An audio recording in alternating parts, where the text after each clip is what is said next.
നമസ്കാരം. തെരഞ്ഞെടുപ്പുകളിൽ വോട്ട് ചോർത്താൻ അപരന്മാർ രംഗത്തിറങ്ങുന്നത് പതിവ് കാഴ്ചയാണെങ്കിലും ഇത്തവണ പ്രമുഖ സ്ഥാനാർത്ഥികളിൽ പലർക്കും അപരന്മാരുടെ കടുത്ത വെല്ലുവിളിയാണ് നേരിടേണ്ടി വരുന്നത്.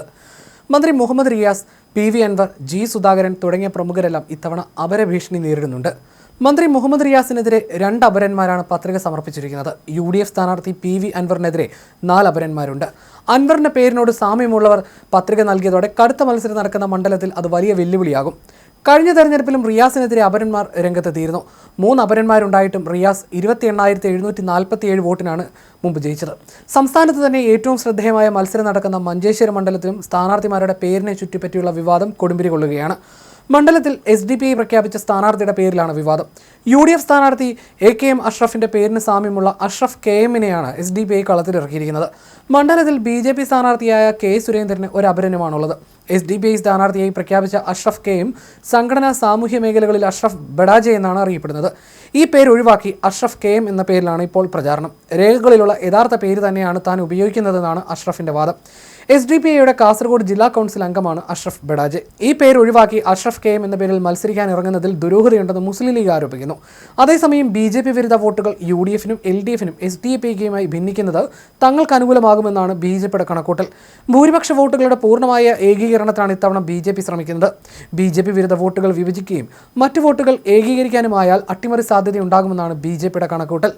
UDF പിന്തുണയോടെ മത്സരിക്കുന്ന ജനകീയ സ്വതന്ത്രൻ G സുധാകരനെതിരെ അദ്ദേഹത്തിന്റെ പഴയ സഹപ്രവർത്തകൻ തന്നെ അപരനായി എത്തിയതാണ് മറ്റൊരു ശ്രദ്ധേയമായ അപര സ്ഥാനാർത്ഥിത്വം.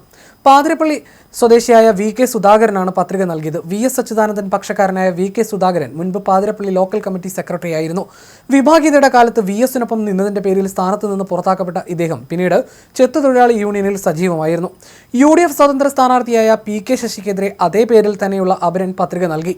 LDF സ്ഥാനാർത്ഥി K പ്രേംകുമാറിനുമുണ്ട് അപരൻ.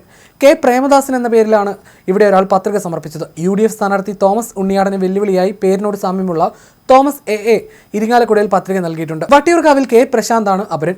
K പ്രദീപാണ് വൈക്കത്തെ LDF സ്ഥാനാർത്ഥി P പ്രദീപിന്റെ അപരൻ. മട്ടന്നൂരിൽ VK സനോജിന്റെ അപരൻ മേലൂർ സ്വദേശി സനോജാണ്.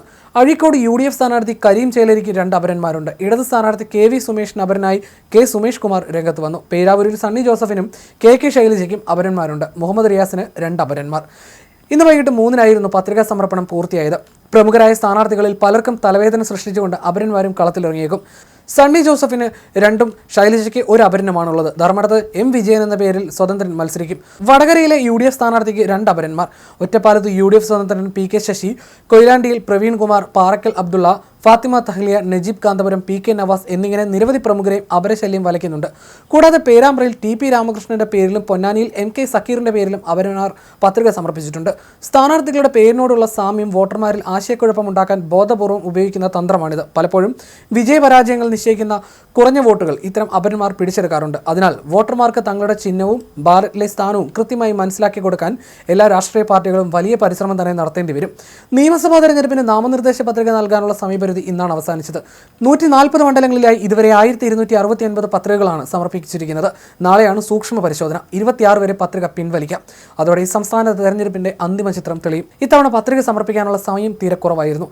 തെരഞ്ഞെടുപ്പ് പ്രഖ്യാപനത്തിന് ശേഷം 6 പ്രവൃത്തി ദിവസം മാത്രമാണ് പത്രികാ സമർപ്പണത്തിന് ഉണ്ടായിരുന്നത്.